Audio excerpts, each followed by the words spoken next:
Assalamualaikum warahmatullahi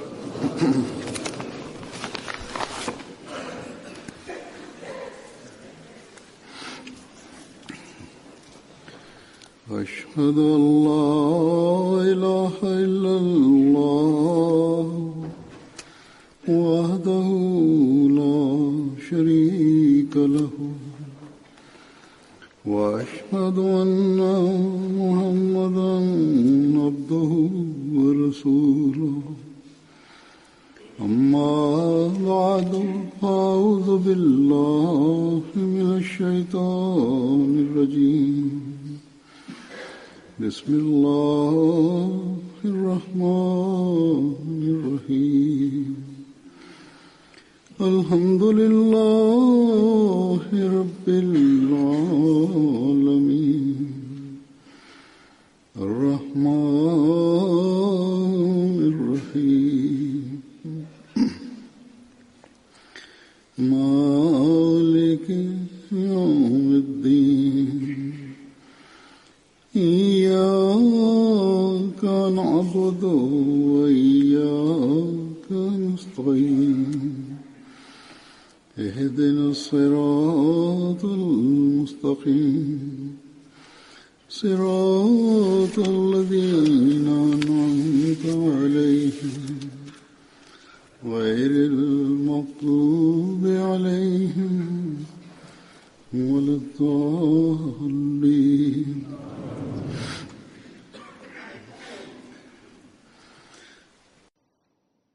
Saya waktu demi waktu sering menyampaikan dalam khutbah saya berkenaan dengan kisah-kisah yang menggugah keimanan, berkenaan dengan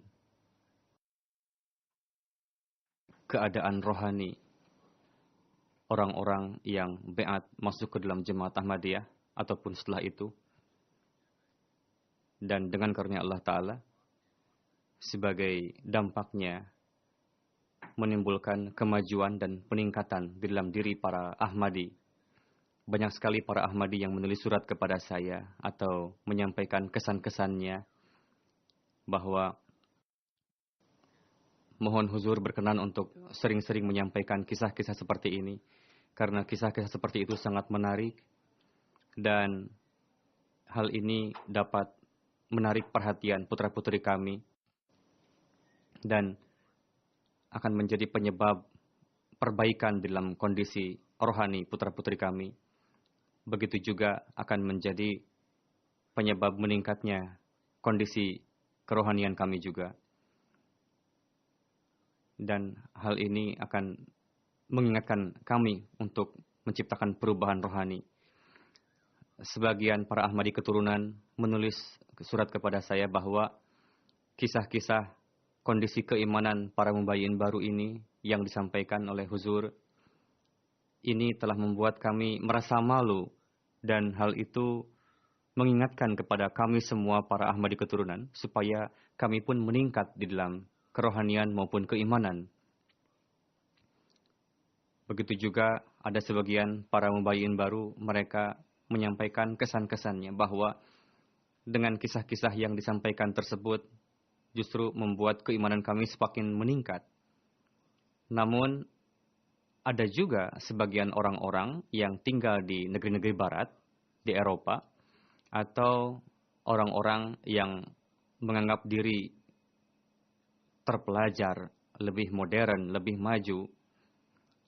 Memang orang-orang ini datang dari Pakistan juga, tapi bagaimana dunia sedemikian rupa telah menarik orang-orang ini, atau sedemikian rupa mereka telah tenggelam di dalam keduniawian, sehingga tidak ada perhatian yang khusus kepada Allah Ta'ala, ataupun tidak ada perhatian seperti yang seyogianya dimiliki oleh seorang Ahmadi. Dan itu merupakan hak Allah Ta'ala. Dan ini yang hal itu diwajibkan bagi setiap orang yang telah beriman kepada Hadrat Masih Maud alaihi salam.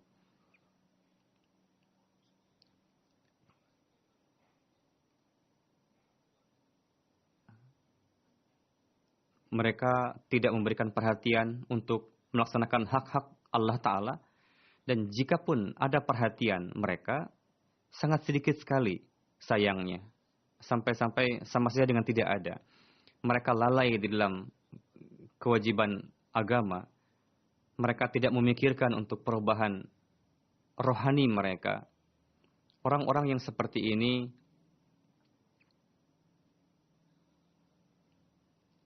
mereka menyampaikan kesan-kesannya berkenaan dengan kisah-kisah yang menggugah keimanan bagi kita. Dan hal itu menjadi penyebab peningkatan rohani kita. Namun orang-orang tadi setelah mendengarkan kisah-kisah menarik tersebut malah melontarkan perkataan dalam cara keberatan. Mereka mengatakan katanya bahwa kisah-kisah baiat ini dan kisah-kisah meningkatnya keimanan orang-orang ini hanya terjadi di Afrika, di Arab, atau di Asia saja. Kenapa hanya dengan mereka saja ini terjadi? Kenapa orang-orang yang tinggal di Eropa, yang tinggal di Barat, tidak mengalami peristiwa-peristiwa seperti itu? Kenapa orang-orang Barat ini tidak mendapatkan petunjuk dengan perantaraan mimpi seperti itu? Kenapa mereka, orang Eropa ini tidak mendapatkan petunjuk setelah membaca buku-buku jemaat? Kenapa mereka tidak mengalami pengalaman rohani? Pertama-tama yang perlu diketahui adalah orang-orang yang tinggal di Barat, orang-orang yang memberikan perhatian kepada agama, Allah Ta'ala berikan tanda-tanda kepada mereka, kepada orang-orang yang memberikan perhatian kepada agama. Dan Allah Ta'ala menciptakan sarana untuk orang-orang seperti itu. Di sini, di Inggris misalnya, banyak sekali para mubayyi'in baru, atau para penduduk lokal di sini, orang-orang Barat, yang mana mereka telah baiat ke dalam jemaat ini. Dan setiap hari keimanan mereka terus meningkat. Meskipun mereka mubayyin baru, atau mereka baru baiat belum lama misalnya. Dan mereka melalui pengalaman-pengalaman hidup yang sangat luar biasa. Bagaimana hal itu meningkatkan keimanan mereka akan keyakinan kepada Allah Ta'ala. Dan kebenaran jemaat semakin terbuka, semakin mereka yakini. Bagaimana keikhlasan dan kesetiaan kepada khilafat juga mereka semakin meningkat. Baik itu laki-laki, perempuan, lajnah, khudam, ansar, mereka semua menuturkan kisah-kisah pengalaman rohani mereka. Terkadang di MTA juga kita saksikan. Yang sangat menggugah keimanan tentunya. Walhasil, di negeri-negeri Barat, orang-orang yang tinggal di negeri-negeri Barat, mereka yang condong, yang menaruh perhatian besar kepada agama, meskipun tinggal di negeri-negeri Barat, Allah Ta'ala tetap memperlihatkan tanda-tandanya kepada mereka. Kebenaran Jemaat Ahmadiyah dibukakan bagi mereka. Dan ada juga beberapa kalangan yang pada zahirnya mereka belum menerima Jemaat Ahmadiyah, tapi keagungan Islam dan kelebihan Islam dan keunggulannya dengan perantaraan Jemaat Ahmadiyah zahir kepada mereka. Dan banyak sekali kisah-kisah yang saya sampaikan setelah saya melakukan kunjungan ke berbagai negara atau setelah jalsah misalnya. Namun yang terpenting yang perlu diingat adalah Allah Ta'ala memberikan hidayah kepada orang-orang yang orang tersebut datang kepada Allah Ta'ala. Mau datang kepada Allah Ta'ala. Jika manusia terjerumus, tenggelam di dalam keduniawian, dan ruangan bagi Allah Ta'ala kosong di dalam dirinya, dan di dalam dirinya tidak terjalin hubungan dengan Allah Ta'ala, dia hanya terus merusak dirinya sendiri, maka Allah Ta'ala pun tidak memperdulikan orang yang seperti itu. Sehingga dia mahrum dari bimbingan dan petunjuk Allah Ta'ala. Dari sejarah para nabi, kita dapat mengetahui bahwa orang-orang yang menaruh perhatian kepada agama dan menerima agama, pada umumnya dari kalangan miskin dan kalangan orang-orang yang lemah. Pada umumnya rintihan untuk datang kepada Allah Ta'ala itu lebih besar di dalam kalangan orang-orang miskin. Sedangkan orang-orang duniawi dan orang-orang yang memiliki kekuatan duniawi, mereka mengatakan yang telah dijelaskan Allah Ta'ala dalam Al-Quran, bahwa apalah artinya kalian aradiluna ba'diyar ra'i, yakni yang nampak kepada kami, orang-orang ini adalah orang-orang yang rendah katanya, yang sangat rendah. Tidak ada artinya. Jadi, orang-orang duniawi, mereka takabur, sombong, karena ketakaburannya itu, dan karena ketenggelamannya di dalam keduniawian, sehingga mereka tidak punya waktu untuk menaruh perhatian kepada urusan agama. Dan kebanyakan orang-orang Eropa sudah menjadi ateis, tidak meyakini Allah Ta'ala, atau negara-negara maju. Ketika mereka tidak memperdulikan Allah Ta'ala, maka Allah Ta'ala pun apa pedulinya kepada orang-orang seperti itu, untuk memberikan hidayah kepada mereka. Hadrat Masih Maud alaihissalam menggambarkan berkenaan dengan kondisi orang-orang duniawi ini. Beliau bersabda bahwa di dalam surah Asr, Allah Ta'ala telah menggambarkan kondisi orang kafir dan mukmin. Bagaimana orang-orang kafir ini seperti layaknya binatang, yang mana hanya menyibukkan dunia dengan hawa nafsu, makan, minum saja. Tidak ada pekerjaan lain selain itu. Yaquluna kama ta'kulul an'am. Jadi mereka makan, minum seperti layaknya binatang. Coba perhatikan, ada seekor kerbau. Dia memang makan rumput, tapi ketika dia disuruh membajak, dia tidak mau, malah duduk saja kerbau ini. Pada zaman dulu, dulu menggunakan kerbau untuk membajak sawahnya atau ladangnya. Atau kuda juga digunakan. Jika ketika membajak, dia malah duduk, tidak mau membajak, maka akibatnya adalah si pemilik tanah tadi, si petani tadi pasti akan menjual kerbau tersebut untuk disembelih. Karena tidak ada gunanya lagi kerbau seperti itu. Beliau alaihissalam bersabda, begitu juga mengenai orang-orang yang tidak memperdulikan perintah Allah Ta'ala dan mengarungi kehidupan dengan penuh dosa. Beliau alaihissalam bersabda, Allah Ta'ala berfirman, Kul ma ya'ba'u bikum rabbi laula du'aukum. Yakni, apa pedulinya Tuhanku kepada kalian jika kalian tidak beribadah kepadanya. Jadi Allah Ta'ala akan memperdulikan orang-orang yang tunduk kepadanya dan memohon hidayah dari Allah Ta'ala. Hadrat Masih Maud alaihissalam bersabda, kebenaran adalah suatu hal yang besar, yang tanpa itu amalan soleh tidak akan sempurna. Allah Ta'ala tidak meninggalkan sunnahnya, kebiasaannya, dan manusia tidak meninggalkan cara-caranya. Untuk itu Allah Ta'ala berfirman, وَالَّذِينَ جَاهَدُوا فِينَا لَنَهْدِيَنَّهُمْ سُبُلَنَا. Mereka yang bermujahadah kepada Allah Ta'ala, untuk mendapatkan Allah, maka Allah Ta'ala akan membuka jalan baginya. Jadi orang yang berupaya, mereka yang khawatir memikirkan untuk mencari agama Allah Ta'ala yang benar dan berusaha untuk meraihnya, maka Allah Ta'ala akan memberikan hidayah kepada orang begitu. Dan akan meningkat keimanannya, akan lebih meningkat lagi, maju. Sebagian orang disebabkan karena kebaikannya, Allah Ta'ala menurunkan karunia kepada orang itu dan memperlihatkan jalannya. Jadi, kisah-kisah yang kita sampaikan adalah kisah-kisah yang menggugah keimanan. Mereka yang berupaya, yang berusaha, bagaimana supaya mereka mendapatkan jalan yang lurus, yang benar. Atau seperti yang saya katakan, mereka mendapatkan karunia Allah Ta'ala yang khas. Bukan karena, atau mungkin karena kebaikan mereka, sehingga Allah Ta'ala memperlihatkan jalannya kepada orang-orang tersebut.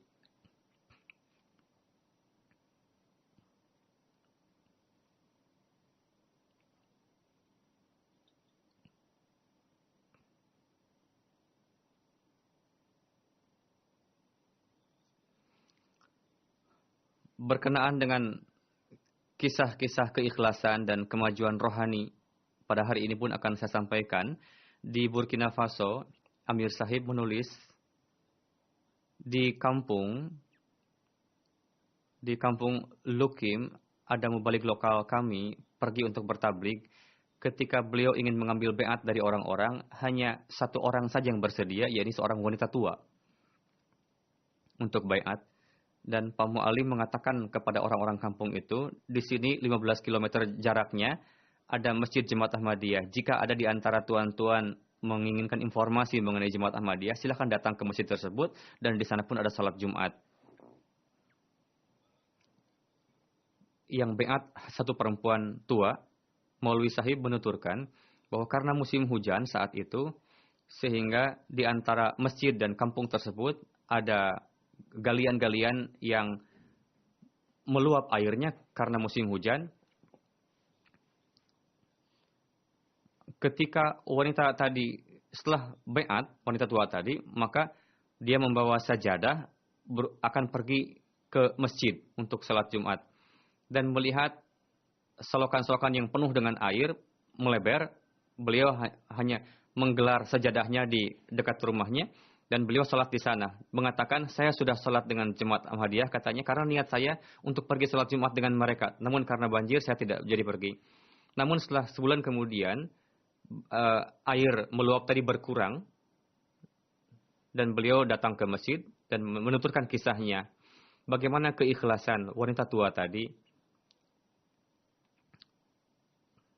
Dan setelah mendengarkan hal itu, Pak Mu'alim pergi lagi ke kampung tersebut dan mengabarkan kepada orang kampung di sana, coba lihat, katanya, lihat wanita tua ini, dia telah menerima kebenaran karena dia mencari-cari kebenaran dan dia melakukan pengorbanan. Dia pergi setiap hari Jumat ke masjid kami dan dia menggelar sajadah dan sebagainya. Dikisahkanlah. Tapi bagaimana keikhlasannya, katanya. Pak Mu'alim menceritakan kisah wanita tua tadi. Lalu sisa orang yang mendengar kisah tadi melihat keikhlasan wanita tua tadi, dan sebagian juga ada kerabatnya. Ada 30 orang lagi yang beat setelah itu. Jadi yang beat masuk ke dalam Jemaat Ahmadiyah karena mendengarkan kisah wanita tua tadi. Bagaimana Allah Ta'ala memberikan sarana untuk mereka mendapatkan hidayah. Lalu orang-orang yang mendapatkan hidayah melalui perantaraan mimpi. Di Perancis ada seorang wanita, Asyah Sahibah. Beliau telah beat, masuk ke dalam jemaat. Beliau menuturkan, saya menceritakan kisah beat saya dengan tujuan supaya mungkin tuan-tuan bahagia dengan saya. Untuk semoga jemaat yang berberkat ini menerima saya. Suatu ketika saya seperti biasa membuka internet dan mencari channel-channel. Lalu saya masuk ke dalam link Al-Hiwalul Mubashir, dialog MTA bahasa Arab berkenaan dengan kewafatan Isa Al-Masih. Di dalam dialog tersebut disampaikan dalil-dalil yang luar biasa dan tidak bisa terbantahkan, dan saya terheran-heran mendengar acara tersebut.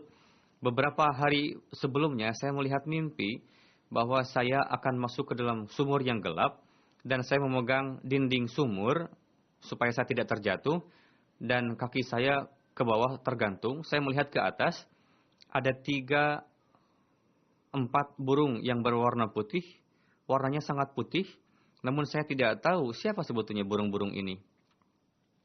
Lalu burung-burung tadi berusaha untuk menyelamatkan saya, tidak terjatuh ke sumur. Saya tidak paham awalnya apa arti dari mimpi tersebut, namun di kemudian hari saya diberikan pemahaman bahwa burung-burung ini adalah orang yang berbicara di MTA tadi, para Ahmadi. Sebelumnya saya tidak tahu bahwa pendiri Jemaat Ahmadiyah mendakwakan Imam Mahdi sebagai Imam Mahdi. Tapi lalu setelah itu saya menelaah buku jemaat, khususnya buku Masih Maud alaihissalam, saya tidak menemukan hal-hal yang bertentangan dengan Islam dalam buku beliau tersebut. Sebaliknya, saya melihat bahwa beliau adalah seorang pembela Islam, pembela umat Muslim, dan pembela hadrat Rasulullah Sallallahu Alaihi Wasallam dengan penuh kegagahan.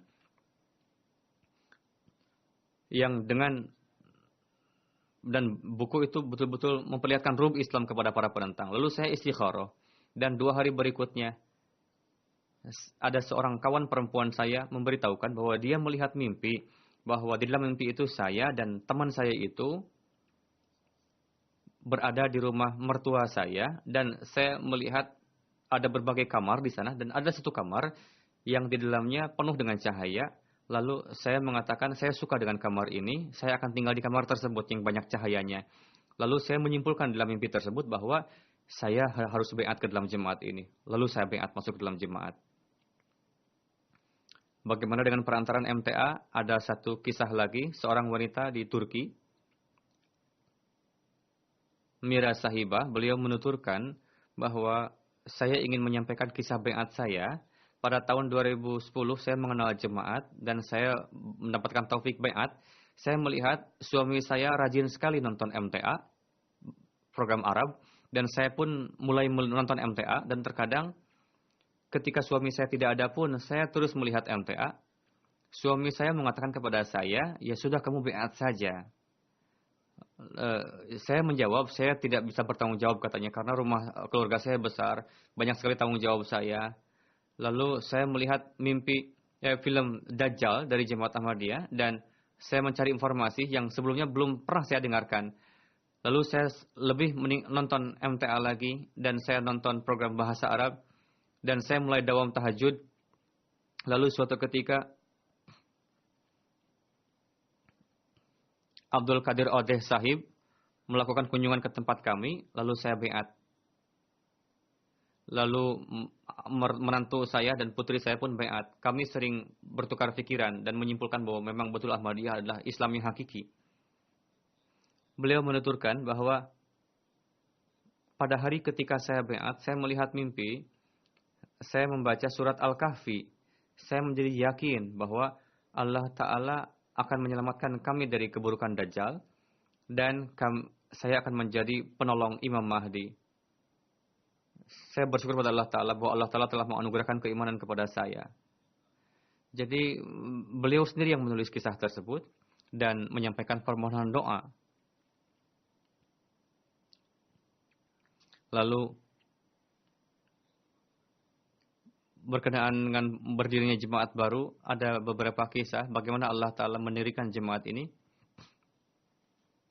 Abdul Qudus Sahib Mubalik Benin, beliau menuturkan bahwa Mu'alim Zakaria pergi ke suatu kampung untuk bertablik. Di sana ada seorang kawan mengatakan bahwa orang-orang di sini sedang pergi keluar kampung untuk bekerja. Tuan datang saja pada hari Jumat. Lalu beliau datang, Pak Mu'alim datang pada hari Jumat, dan setelah masuk ke masjid, beliau salat nafal 2 rakaat, dan Imam Sahib, dengan seizin Imam Sahib dan komiti, bertabliglah. Pak Mu'alim menyampaikan tafsir surah Al-Fatihah dan kedatangan Imam Mahdi. Dan ketika ceramah, orang-orang meyel-yelkan takbir. Dan ketika tablignya selesai, maka imam dan komiti di sana mengatakan bahwa saya terlahir sebagai muslim, tapi sampai saat ini saya belum pernah mendengar tafsir surat Al-Fatihah seindah seperti yang disampaikan tadi. Jika memang itu ajaran Jemaat Ahmadiyah, maka saya akan sampaikan selamat kepada semua orang bahwa kita akan baiat ke dalam Jemaat Ahmadiyah. Seluruh orang yang ada di sana bersama dengan imamnya baiat masuk ke dalam Jemaat Ahmadiyah. Dengan begitu berdirilah jemaat baru di tempat tersebut. Beliau menuturkan bahwa setelah itu para maulwi bereaksi buruk dan menentang. Ketika kami pulang ke rumah, Pak Maulwi menelpon kami, katanya, awas kalau kamu datang lagi, jangan datang lagi ke kampung kami lagi. Lalu beberapa lama kemudian akan diadakan jalsah khudam, dan Pak Mu'alim akan pergi ke jalsah tersebut dan mengajak khudam-khudam. Lalu Pak Maulwi di sana malah melarang untuk datang dan mengajak khudam-khudam. Namun para khudam mubayin baru menolak penentangan para maulwi tadi, dan akhirnya kami bisa pergi ke ijtima. Jadi bagaimana Allah Ta'ala menghinakan para maulwi tadi dan mendirikan jemaat baru di tempat tersebut. Berkenaan dengan berdirinya jemaat baru, ada satu kisah lagi yang Urusa Region. Mubaligh sahib menulis, dengan karunia Allah Ta'ala, di jemaat baru telah berdiri sebuah jemaat di tempat baru. Dulunya di tempat itu tidak ada Ahmadi.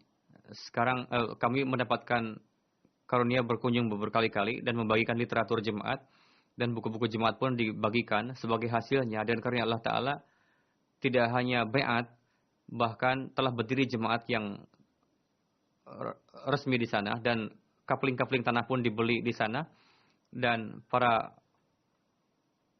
orang yang bai'at tadi berusaha untuk membangun masjid sendiri. Namun ada penentangan dari pihak Gair, dan para penentang mulai memprovokasi orang-orang untuk membenci jemaat. Lalu seluruh kampung diumumkan dan diundang para maulwi dari jamaah Sunni. Silakan kita diskusi kalau memang begitu. Lalu dibuatlah acara debat diskusi, dan banyak sekali orang Gair Ahmadi yang hadir di sana. Tapi tidak ada satupun yang hadir dari kalangan maulwi Gair Ahmadi, maulwi dari Sunni tadi untuk itu. Sehingga orang-orang Gair yang hadir di sana, mereka mengatakan katanya selain hanya provokasi, tidak ada yang mereka miliki katanya. Para maulwi Gair ini, mereka tidak ada yang datang untuk berdiskusi. Bagaimana Allah Ta'ala memberikan hidayah bagi orang-orang yang condong kepada agama. Amir Sahib Burkina Faso menuturkan, di desa Nabir telah diadakan tabligh di sana. Alhamdulillah banyak yang bai'at di sana. Di sana ditetapkan mu'alim dan ada masjid yang kecil. Diadakan salat Jumat di sana. Namun bagaimana para maulwi Gair Ahmadi melontarkan fitnah, dan pada hari Jumat, ketika Jumatan, mereka datang memprovokasi untuk mengusir orang-orang Ahmadi, untuk mengusir yang Jumatan di sana. Dan namun yang hadir malah semakin banyak Jumatan ini. Lalu si maulwi tadi membuat masjid tandingan di depan masjid kita dan mengatakan katanya, coba lihat Masjid Ahmadi akan jadi gudang saja kosong, nggak ada pengikutnya nanti katanya. Tapi apa yang terjadi? Justru hanya segelintir orang yang sholat di masjid mereka, sedangkan di masjid kita jumlah orang yang sholat setiap harinya sampai 200 atau 250 orang kehadiran ketika ibadah sholat Jumat di masjid kita, di tempat yang kecil seperti itu. Berkenaan dengan pengabulan doa, Allah Ta'ala sering memperlihatkan tandanya. Mubaligh Benin menulis, suatu kampung Asiong namanya, telah bai'at 200 orang. Di kampung tersebut diadakan kelas tarbiyat. Di sana ada seorang anak perempuan, putri dari seseorang yang lahir, yang sedang sakit keras, dan betul-betul lemah sekali kondisinya. Ketika saya pergi kampung tersebut, saya mengatakan kepada pemimpin kampung, si pemimpin kampung tadi mengatakan, mohon doakan putri saya yang sedang sakit ini, mohon doa kepada Khalifah Tuan katanya. Lalu saya pun menulis surat, mereka pun menulis surat kepada saya, kepada Huzur. Ketika kami pergi lagi ke kampung itu, orang-orang mengatakan bahwa anak perempuan yang sakit tadi semakin parah lagi. Tidak ada perubahan setelah pengobatan, lalu putus asa, lalu dipanggillah Maulwi Gair dan dijampi-jampi, dan dia meminta bayaran 40.000 franc. Setelah mendoakan, namun si anak perempuan itu tidak sembuh juga, dipanggil lagi Maulwi yang lain, dijampi lagi dan meminta bayaran sama seperti itu. Lalu mereka sudah mulai putus asa karena tidak sehat-sehat. Dia berpikir karena akan meninggal juga, lalu diantarlah ke rumahnya pulang. Ketika si anak perempuan tadi dibawa ke jemaat, maka ayah dari si perempuan tadi memohon doa kepada kami. Sehari berikutnya, mulailah anak perempuan tadi bergerak-gerak, dan pada sore harinya sudah sehat sempurna. Dan tidak ada yang meyakini bahwa anak perempuan itu akan sembuh lagi. Dan namun sekarang bagaimana orang merasakan bahwa layaknya tidak pernah sakit si perempuan itu, saking sehatnya. Ini merupakan dalil kebenaran Masih Maud alaihi salam. Mu'alim Burkina Faso menuturkan, kami pergi ke sebuah kampung untuk bertabligh. Ketika kami sampai di sana,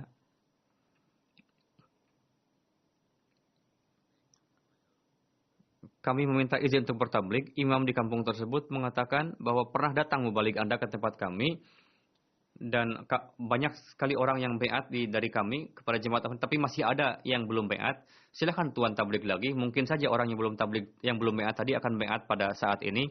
Lalu terjadilah soal jawab antara Pak Mubalik dengan mereka. Mereka mulai mengatakan bahwa kami sudah menjadi Ahmadi sebelumnya, tapi masih ada hal-hal yang meragukan di dalam benak kami. Tapi pada hari ini kami sendiri menyaksikan bahwa jika memang ada jemaah yang mengkhidmati Islam dengan makna yang benar, hanya tuan-tuanlah, karena tuan-tuan ini tidak kenal lelah dalam mengkhidmati Islam. Kami menyertai tuan-tuan katanya. Lalu imam di sana dan orang-orang yang belum beat sebelumnya, beat lebih kurang 73 orang beat pada saat itu, masuk ke dalam jemaat Ahmadiyah. Sekarang jika Allah Ta'ala membuka hati mereka dan memberikan taufik untuk menerima Islam, ini merupakan karunia Allah Ta'ala kepada mereka. Jika kita mengatakan, kenapa yang beat ini hanya di Afrika saja? Fikirkanlah diri sendiri. Karena mereka itu siang malam menyibukkan diri untuk mengadakan dialog agama. Tapi orang-orang di sini tidak punya waktu untuk memberikan agama dalam majelis-majelis rohani. Di Hindustan, di India, Naib Nazar Da'wat Ilallah menulis surat. Beliau menyampaikan di Lakhimpur, di kota Lakhimpur, ada seorang Abdul Sattar Sahib, diadakan rabtah dengan mereka. Ketika diadakan bertemu dengan beliau, beliau menangis deras dan beliau menuturkan, katanya, kami orang Kiranpur, kami memiliki tanah yang luas, bisnis kami sangat bagus, kami telah beat 12 tahun yang lalu, tapi setelah beat, sedemikian rupa para penentang menentang kami, melempari rumah kami, dan mengusir kami dari rumah kami, dan anak kami dipukuli sampai luka-luka, tangan istri saya dipatahkan, dan sehingga kami terpaksa untuk menjual rumah tanah kami, dan bisnis kami hancur, dan sekarang kami datang ke Lakhimpur, ke kota yang kecil. Saya pindah rumah ke sana, beli rumah kecil. Namun para penentang ini tidak meninggalkan kami. Mereka datang ke sana dan memprovokasi orang kota di sana untuk membenci kami, sehingga kami diboikot, tidak ada yang menemui kami. Kami diganggu. Pada hari itu kami terputus hubungan dengan jemaat. Tapi bagaimana Allah Ta'ala memberikan tanda yang luar biasa berkenaan kebenaran jemaat Ahmadiyah. Bagaimana orang-orang yang menentang jemaat Ahmadiyah yang terdepan, mereka tengah mengendarai sebuah bis dalam mobil, pergi ke sebuah pernikahan, tabrakan dengan kereta, sehingga pada saat itu 28 orang mati. Dan ada yang tersisa, ada yang hidup, namun kondisinya sangat parah. Saking buruknya kondisi mereka, sehingga tidak dikenali lagi wajahnya. Tubuh mereka terpotong-potong karena tergilas kereta api, sehingga tidak dikenali lagi. Ketika kami mengetahui kisah tersebut, kami datang menjenguk orang-orang yang meninggal, keluarganya. Maka para penentang tadi merasa malu bertemu dengan saya, menundukkan kepala. Lalu ada seorang maulwi yang terhindar dari kematian, mengundang saya, katanya, ke suatu masjid. Lalu mengumpulkan para orang-orang. Lalu Pak maulwi mengatakan, kalian minta maaf kepada Ahmadi ini, katanya. Dan pemutusan hubungan yang telah kalian lakukan, akur lagi dengan Ahmadiyah ini, katanya. Dia takut bahwa itu akibat dari kualat menentang jemaat Ahmadiyah, kecelakaan yang terjadi itu. Dan saya pun melakukan beat, pembaruan beat lagi. Jadi bagaimana orang-orang yang meyakini Ahmadi seutuhnya dan Allah Ta'ala menganugerahkan keimanan yang sempurna kepada mereka. Mubalik Kosovo menuturkan, ada seorang ulama Shokchiz Crash Ki. Beliau seorang imam yang besar di ibu kota dan beliau sebagai dosen terkenal di sebuah universitas dan beliau sangat terkenal di negeri kami. Beberapa tahun yang lalu beliau sering melontarkan penentangan dan cacian kepada jemaat di radio-radio. Dan di internet juga mulut beliau sangat lancang dan propagandanya. Bagaimana Allah Ta'ala membalas orang itu? Pertama-tama beliau beliau kena tuduhan hilang kehormatannya. Dan sehingga beliau dituduh teroris juga dan dituduh black money juga. Lalu beliau dikeluarkan sebagai imam juga dan bagaimana jabatan beliau semuanya dihilangkan darinya, dan beliau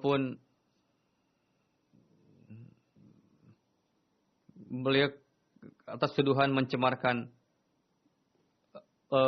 memprovokasi sehingga beliau ditangkap polisi. Ada yang mengatakan bahwa tidak pernah ulama sebesar dia, katanya, yang betul-betul dihinakan oleh Allah Ta'ala sampai sedemikian rupa. Bagaimana para Ahmadi dikuatkan imannya oleh Allah Ta'ala.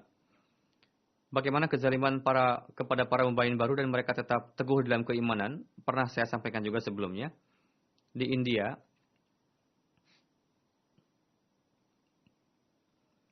begitu juga ada satu contoh lagi di UP di India. Di sana seluruh kampung beat banyak, tapi karena perentangan yang dahsyat sehingga banyak yang mundur lagi dari beat. Ada seorang yang tetap teguh dalam kejemaatannya. Para penentang terus menentang beliau, tapi beliau terus menjaga keimanannya. Ketika perentangan itu, Hanif Sahib putranya wafat, dan para penentang tidak mengizinkan putranya dikuburkan di pemakaman umum, dan mengatakan, katanya, jika kamu tobat keluar dari jemaat Ahmadiyah, baru kami akan mensalatkan jenazah anak kamu dan menguburkannya, katanya. Lalu Hanif Sahib teguh dalam keimanannya, beliau mensalatkan jenazah putranya, dan beliau menguburkan putranya di rumah beliau sendiri. Ketika terjadi rabtah dengan jemaat, beliau menangis, dan beliau memperbarui beat beliau. Ketika ditanyakan, kenapa Tuhan tidak menghubungi jemaat? Beliau mengatakan, karena orang-orang memfitnah, katanya, markaz Ahmadiyah ini sudah hancur, katanya. Madrasahnya sudah rusak, katanya. Tidak ada lagi orang Ahmadiyah di sini. Dan saya pun tidak bisa menghubungi kalian pada saat itu. Meskipun demikian, beliau tetap kokoh dalam keimanannya. Dan karena Allah Ta'ala ingin memberikan hidayah kepada orang itu, jadi orang yang beat dulu dengan tujuan lain, mereka jauh lagi dari jemaat, meninggalkan beat, namun beliau tetap kukuh dalam keimanannya. Di Ivory Coast ada satu contoh bagaimana kezaliman kepada jemaat. Ada mubayin baru, Bombasiko Sahib, beliau setelah beat mengabarkan saudaranya mengenai setelah beliau beat. Saudara Gayer tadi malah mengatakan, jika kamu tidak keluar dari jemaat Ahmadiyah, maka keluar dengan syariat Islam, kepala kamu akan dipotong, katanya. Lalu bisnisnya diputuskan oleh saudaranya, diberikan jatahnya. Namun Ahmadi ini tidak memperdulikan penentangan dari kerabatnya itu. Tetap teguh dalam keimanan. Amir Sahib Prancis menuturkan, dengan karunia Allah Ta'ala, dengan perantaraan MTA, bagaimana Allah Ta'ala menjalin hubungan seluruh Ahmadi di dunia, dan sebagaimana khutbah Jumat dapat dinikmati oleh seluruh dunia, orang Gair pun dapat menyimaknya. Bagaimana beliau menuturkan kisah dari MTA. Ada seorang Daniel Sahib, beliau beat masuk ke dalam jemaat Ahmadiyah.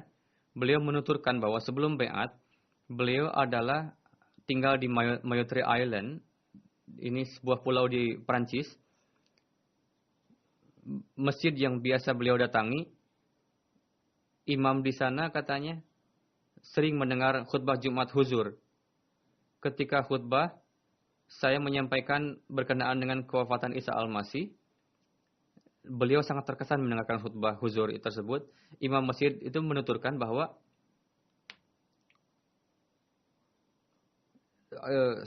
kenalkanlah saya kepada jemaat Ahmadiyah. Lalu beliau mengatakan kepada saya, berdoalah untuk saya, semoga saya diberikan jalan yang lurus.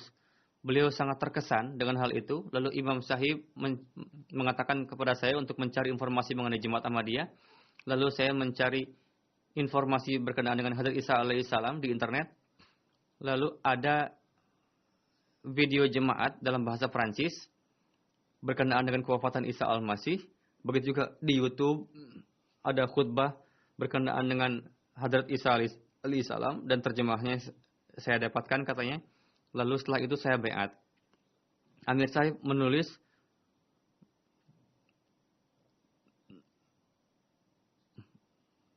beliau berhubungan dengan imam masjid tadi, dan dengan karunia Allah Ta'ala, imam tadi bai'at berserta dengan 70 orang masuk ke dalam jemaat Ahmadiyah. Mereka yang jauh ribuan mil di sana, di sebuah pulau kecil, bagaimana khutbah ini dapat berpengaruh, memberikan kesan baik kepada mereka sehingga mereka bai'at, dan ini merupakan berkat MTA juga. Bagaimana buku-buku jemaat memberikan kesan yang luar biasa kepada orang Gair. Dari Brazil ada yang menulis, ada seorang mubayyin baru, Mas Sahib, beliau menuturkan kisah bai'atnya. Suatu hari saya pergi ke rumah adik saya, dia memiliki buku dalam bahasa Prancis yang bukunya kisah-kisah benar mengenai Isa Al-Masih. Saya mengambil buku itu untuk membacanya dan saya menyampaikannya kepada Pak Pendeta. Pendeta mengatakan, tanpa dipikir-pikir, janganlah kamu baca buku seperti ini, katanya, akan membahayakan keimanan kamu. Namun setelah saya membaca buku tersebut, mata saya semakin terbuka dan saya mulai paham bahwa Pak Pendeta ini banyak menyembunyikan hal-hal kebenaran dari saya kepada saya. Saya membuka referensi dari Bible juga dan saya mengontak saudara saya yang sudah bai'at duluan. Dan saya menanyakan kepada dia, kitab ini kamu dapatkan dari mana? Siapa sebetulnya orang-orang ini? Dia mengatakan bahwa ini adalah buku tulisan Jemaat Ahmadiyah. Dan beberapa hari kemudian saya ingin pergi kepada Jemaat Ahmadiyah, katanya. Di Jerman akan diadakan jalsah, katanya. Ayo kita pergi ke sana, kita lihat. Kita akan tanyakan di Jerman itu. Lalu saya pergi ke rumah misi dan saya melihat suasana jalsah Jerman. Lalu mendengarkan khutbah huzur dan beliau semakin berubah keyakinannya. Ketika jalsah Jerman pun setelah itu beliau bai'at masuk dalam Jemaat Ahmadiyah. Saya sangat bahagia, katanya. Saya merasa bahwa kehidupan ini memiliki tujuan yang telah saya penuhi tujuannya. Setelah bai'at, bagaimana terjadi perubahan luar biasa dalam diri orang-orang. Di Uzbekistan ada seorang mubayyin baru, Zahir Wahid Sahib. Beliau menuturkan bahwa Hazrat Masih Maud alaihissalam setelah mengetahui tafsir surat Al-Fatihah karya Hazrat Masih Maud alaihissalam, sekarang salat saya pun semakin merasa sedap, nyaman. Ini sangat memberikan manfaat dalam kehidupan saya. Sebelumnya saya tidak paham. Dan di sana dijelaskan mengenai makna ihsan itu apa. Di Kosovo, Mubalig di sana menulis bahwa bagaimana mubayyin baru semakin meningkat dalam keikhlasan dan keimanannya. Ada beliau seorang pengawas di suatu daerah. Namun setelah bai'at masuk dalam Jemaat Ahmadiyah, meskipun beliau sibuk, beliau menyibukkan diri dalam Jemaat Ahmadiyah. Tidak ada program tabligh dan tarbiyat yang beliau tinggalkan. Setiap saat beliau siap. Beliau siap untuk melakukan wakaf arzi di negeri tetangga. Dan diadakan rabtah. Dan diadakan acara tabligh juga di sana. Dan meskipun beliau sakit keras, beliau ikut serta dalam acara tabligh. Ketika program berlangsung, ketika beliau merasa lemah, karena istri beliau itu perawat, diberikan obat, ketika merasa lebih baik, beliau kembali lagi untuk acara tabligh tersebut. Dan beliau terus ikuti program tabligh sampai malam hari. Bagaimana semangat orang-orang ini untuk bertabligh, yakni para mubayyin baru ini. Di Kongo, Brazil, Mu'allim Sahib menuturkan, Ibrahim Sahib, ada seorang tokoh di suatu kampung, dia mengatakan bahwa menantu saya dulunya bersikap buruk kepada saya. Setiap hari dia minum minuman keras dan mencaci saya, lancang mulutnya kepada saya. Tapi saya perhatikan, setelah dia bai'at masuk dalam Jemaat Ahmadiyah, dia meninggalkan mabuk-mabukan dan mencaci maki saya. Dan ini merupakan hal yang luar biasa mengherankan bagi saya, bagaimana perubahan yang terjadi dalam dirinya. Di Burkina Faso ada mubayyin baru, Suri Hamidul Sahib. Beliau menuturkan, ketika saya Ghair Ahmadi, saya terjerumus dalam berbagai masalah. Saya punya anak namun cepat mati lagi. Ketika saya pergi ke orang-orang suci, katanya mereka mengatakan, sembelihlah kambing, sembelihlah ini, sembelihlah itu, katanya. Tapi setelah saya mendengarkan pesan huzur, saya merasa nyaman dan saya masuk ke dalam Jemaat Ahmadiyah, dan uang yang biasa saya gunakan untuk membeli kambing untuk disembelih sebagai nazar, saya saya bayarkan canda dan akhirnya Allah Ta'ala memperbaiki kehidupan saya, memberikan putra kepada saya. Dan Pak Maulwi Gayer berpikir, kenapa orang ini tidak datang lagi kepada saya? Tahu bahwa dia sudah baiat masuk ke dalam jemaat Ahmadiyah. Maulwi tadi mengatakan, kenapa nenek moyang kamu teguh dalam agamanya? Kenapa kamu malah keluar, malah masuk jemaat Ahmadiyah katanya? Beliau menjawab, saya bahagia. Allah Ta'ala telah menganugerahkan putra kepada saya. Dan kalau saya membayar canda, Allah Ta'ala membalas rezeki saya 2 kali lipat dari apa yang saya bayarkan katanya. Dan apa yang saya doakan Allah Ta'ala kabulkan. Untuk itu Allah Ta'ala memasukkan saya ke dalam jalan ini. Jalan yang ditempuh oleh ayah nenek moyang saya itu yang sesat. Baiat melalui radio, Mubalik Benin menulis ada suatu kampung di wilayah saya, ada seorang Kristen, Sojirovan. Setiap hari beliau menelepon program radio kita dan menanyakan mengenai kedatangan Isa Al-Masih yang kedua kali. Ketika kami bertemu dengan beliau 4 mata dan menjawab pertanyaan beliau dan memberikan dalil dari Bible dan logika, dengan karunia Allah Ta'ala beliau terbuka hatinya dan beliau menyatakan bahwa jemaat Ahmadiyah akidahnya adalah benar dan Isa alaihissalam hanya sekedar nabi dan kedatangan yang kedua kali dalam wujud Hadrat Masih Maud alaihissalam telah tergenapi. Hal ini difahami oleh beliau dan beliau masuk dalam jemaat Ahmadiyah. Ketika diskusi, beliau mengatakan bahwa sudah sejak lama saya hobi mendengarkan acara-acara jemaat Ahmadiyah di MTA dan di radio, dan saya menyempatkan waktu untuk kembali ke rumah untuk nonton MTA atau dan program-program radio acara jemaat ini katanya. Jika ada keinginan kuat, maka Allah Ta'ala pun memberikan petunjuk kepada orang-orang seperti ini. Di Bolivia, ada mubaliknya menulis, Ghalib Sahib, William Shahim, beliau berasal dari Jehovah's Witness, seorang pendeta. Beliau berasal dari Lebanon, beliau kelahiran Kristen. Sejak 3 tahun yang lalu beliau tinggal di Bolivia. Saya mengadakan pertemuan dengan beliau. Ketika terjadi pertemuan, maka beliau alih-alih menyampaikan mengenai firkahnya, beliau mulai bertanya mengenai jemaat Ahmadiyah. Lalu disampaikanlah dalam pertemuan tersebut berkenaan dengan jemaat Ahmadiyah, khususnya mengenai Nabi Isa secara detail. Lalu saya mengundang beliau untuk hadir pada salat Jumat, beliau untuk Jumat pada hari Jumat, dan beliau datang dawam. Dan setiap saat setelah salat Jumat, beliau diskusi dengan saya. William Sahib khawatir jika saya masuk jemaat Ahmadiyah, maka orang tua beliau dan orang-orang gereja akan menentangnya, dan beliau akan terpaksa untuk mencari pekerjaan baru. Tapi di sisi lain, beliau memberikan keunggulan kepada mencari kebenaran. Dan lalu beliau mulai menelaah Ahmadiyah ini dari website. Setelah menelaah itu, beliau mengatakan bahwa saya sedang mencari kebenaran dan sekarang saya sudah mendapatkan hal itu. Dan beliau tanpa memperdulikan penentangan yang akan terjadi, beliau pada hari Jumat baiat masuk dalam jemaat Ahmadiyah. Bagaimana pesan tabligh ini berkesan bagi orang-orang dan baiat? Kamran Mubashir Sahib menulis bahwa di Australia, saya membuat program untuk bertabligh ke rumah-rumah. Saya mengetuk sebuah pintu. Ada orang yang bergetar dan dalam wajah marah keluar dari pintu itu. Dan saya rasa dia akan menyerang saya. Dalam kondisi seperti itu, orang itu mengatakan, semenjak kalian umat Islam datang ke negeri kami, kedamaian di negeri kami menjadi hancur katanya. Keluarlah dari negeri kami kalian umat Muslim. Dan janganlah kalian hidup bersama kami katanya.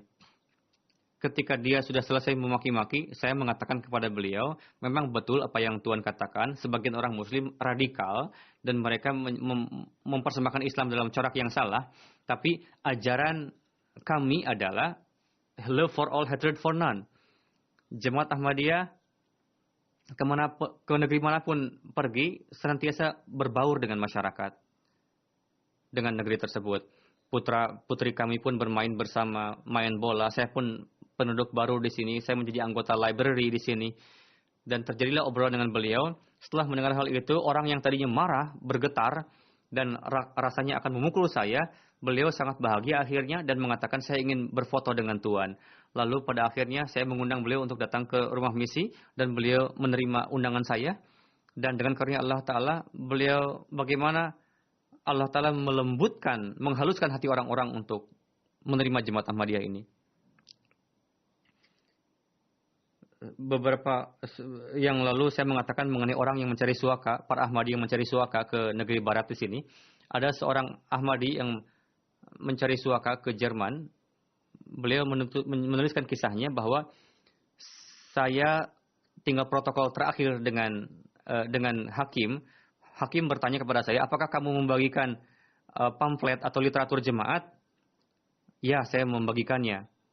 Lalu Pak Hakim bertanya, kemana saja katanya kamu bagikan? Ya, saya membagikan ke daerah ini, ke daerah ini, ke daerah ini. Lalu Pak Hakim mengatakan, oke, kamu diluluskan, kamu boleh mendapatkan suaka katanya. Dan saya pun pernah mendapatkan pamflet dari kamu katanya. Jadi bagaimana Allah Ta'ala memberikan karunia untuk mendapatkan suaka kepada orang-orang Ahmadi yang itu keberkatan dari tabligh. Dan Kamran Zahid dari Australia menuturkan bahwa sebagian khudam kita, para pemuda kita, mereka merasa minder dan malu untuk mereka berpikir apa yang akan orang katakan nanti berkenaan dengan kita. Dengan karunia Allah Ta'ala, para pemuda di sini, di Inggris, sedemikian rupa mereka dikenal sebagai Ahmadi dan orang mengenal bahwa yang dulunya minder rasa malu di dalam diri para pemuda kita, mereka sudah tidak, itu sudah hilang lagi. Sekarang di Australia diadakan acara tabligh dengan khudam, dikatakan kepada para khudam, silakan untuk memakai baju kaos tulisan Jemaat Ahmadiyah, logo Jemaat Ahmadiyah.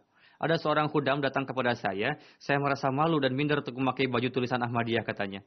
Lalu saya menasihati khudam tersebut, karena itulah orang nanti akan datang kepada kita jika kamu memakai baju Ahmadiyah.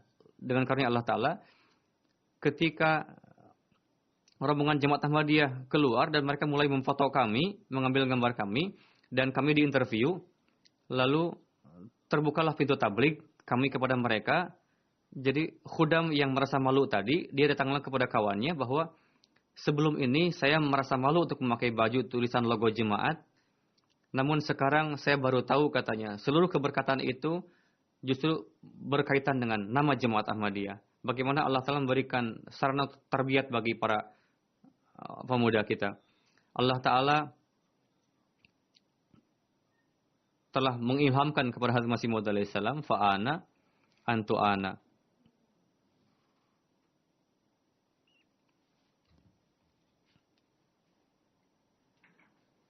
Wa tu'rafu bainan nas, bahwa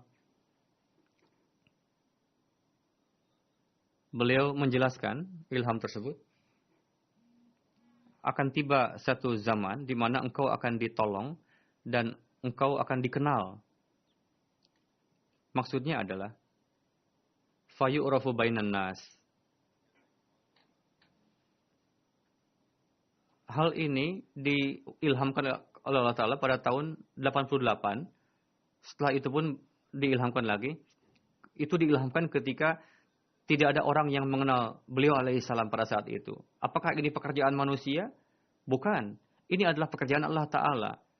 Bagaimana Allah Ta'ala mengabarkan sebelumnya, menubuatkan, dan pada akhirnya, dan Allah Ta'ala memiliki ilmu gaib, dan setiap hari tanda ini terus tergenapi, ilham ini. Dan beliau alaihissalam semakin dikenal di dunia ini. Dan orang-orang terus beat masuk ke dalam jemaat beliau alaihissalam.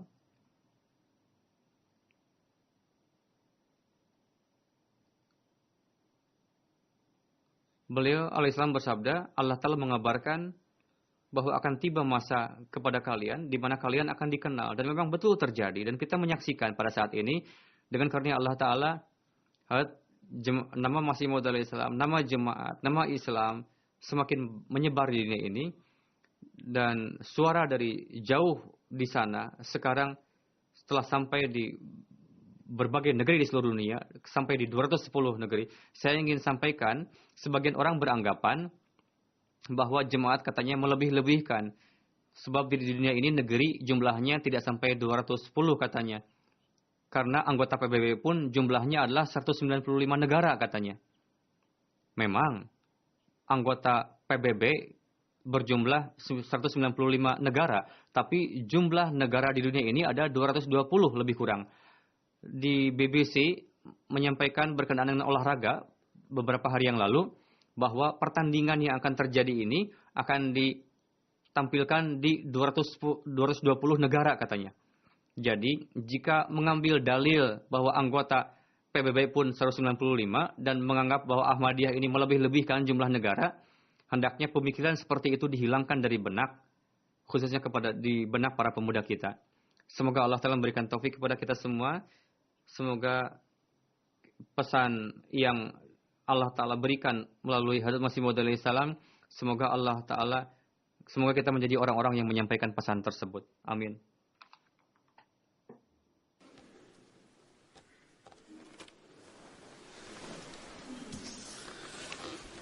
Alhamdulillah